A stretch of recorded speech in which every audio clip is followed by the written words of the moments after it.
The World Food Programme says it's been forced to cut aid to Yemen and warned the move will result in dire consequences.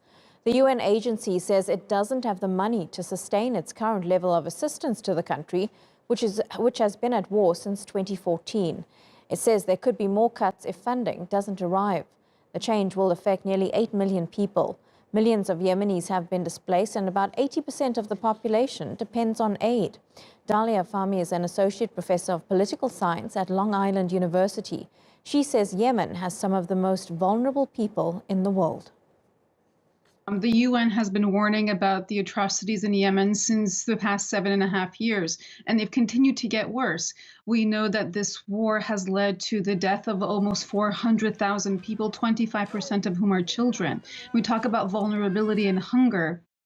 It says that 5 million are at immediate risk of slipping into hunger. And we're talking about children here, with 8 million receiving food rations that are going to be reduced. When we think about what food ration reduction means, that means you're reducing food rations from 1,500 calories to less than 1,000. So you're not even able to keep people alive at the bare minimum anymore, but you don't want to be the direct cause of their starvation.